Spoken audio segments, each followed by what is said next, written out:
श्री हरिवंश महाराज जी। महाराज जी, आपको बहुत कुछ याद रहता है महाराज जी, जैसे काफी सारे श्लोक, और ये कहते हैं कि आप शास्त्र पढ़ते समय कौन से नियमों का पालन करते हैं। मतलब अब तो बच्चे हम कुछ पढ़ते ही नहीं, कई वर्ष हो गए कुछ कोई शास्त्र नहीं पढ़ते। बचपन में तो शास्त्र का नशा ही था। अब हमें लगता है लगभग 10 वर्ष हो गए होंगे, कोई ऐसा पद निकालना हो या कुछ ऐसी, तो वो भले नहीं, हम कोई ऐसा नहीं कि एकांत में शास्त्र, हमारे पास समय नहीं रह गया अब शास्त्र पढ़ने का। जैसे होता ना अलग अलग समय, हमारे पास शास्त्र पढ़ने का समय, जहाँ एकांत हो बस जितना जो चल रहा है बस।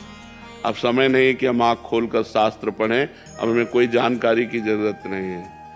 अब जेहि जाने जग जाए हेराई, जागे जथा स्वप्न, ये तो भगवान ने सेवा दी इसलिए बात करते हैं, नहीं हमारा मन बात करने का भी नहीं करता, बस यही करता है चुपचाप शांत बैठे रहो, जो चल रहा है उसी में आनंदित रहो। भगवान का सुमिरन करना सब शास्त्रों का सार है, और जो निरंतर चल रहा है तो फिर और कुछ जानने की जरूरत नहीं है। तो क्या पूछना चाहते हैं? ये कह रहे हैं कि आपने जब शास्त्र पढ़े थे तो किन नियमों का पालन किया? अरे उस समय के नियम अब कोई पालन करना बड़ा कठिन है। जो आज तक सब कुछ याद है उसकी। ब्रह्मचर्य, प्रधान लक्षण ब्रह्मचर्य। किडनी खराब है, बैठने लायक नहीं है, अगर कुछ भी हो रहा तो भगवान की कृपा और ब्रह्मचर्य। अगर ब्रह्मचर्य है तो स्मृति है, सब कुछ। तो ये सब साधन करने पर होता है। अब बाल्यावस्था से ब्रह्मचर्य रहे और आराधना भगवान की करते रहे, तो अब जो पूछो वो फौरन पीछे जो हमने पढ़ा है वो फौरन पकड़ करके सामने ले आएंगे। मतलब मैं ये कहना चाह रहा था कि जैसे आप बता देते थे कि पद्मासन और सिद्धासन लगाने की मैं कोशिश करता हूँ, तो उससे जो मुझे फायदे मिले कि खाना कम हो गया, नींद भी कम हुई और मेमोरी पावर बढ़ी। मतलब मेरे पिछले मार्क्स की तुलना में अब की बार ज्यादा भी आए। तो मैं पूछ रहा हूँ कि सांसारिक लक्ष्य को भी प्राप्त करने के लिए हम ब्रह्मचर्य। अब आप देखो, विचार शुद्ध, आचरण शुद्ध, भोजन शुद्ध, नशा न करे, ब्रह्मचर्य से ऐसे कितने बच्चे रह रहे हैं। कितने बच्चे हॉस्टल में जाके गणित लगा लो। यहाँ बैठ करके 12 वर्ष का बच्चा कह रहा था कि हमारी गर्लफ्रेंड हो, मैं हस्तमैथुन का शिकार हूं। उनका कै साल के हो? बोले 12 साल के।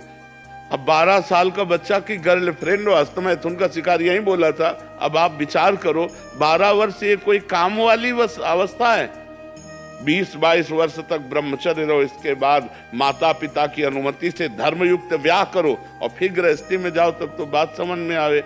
एक बच्चा व्यसन से इतना ग्रसित हो जाता है कि वो अपनी माता की हत्या कर देता है पैसा मांगने पर। एक बच्ची इतनी डिस्टर्ब हो जाती कि उस आत्महत्या कर लेती। ये सब क्या चल रहा है समाज के? जब सुनो तो उन्हीं सब बातों को देखकर कहते हैं आप सब सुधरो, नशा मत करो, जब तक ब्याह ना हो तब तक ब्रह्मचर्य से रहो।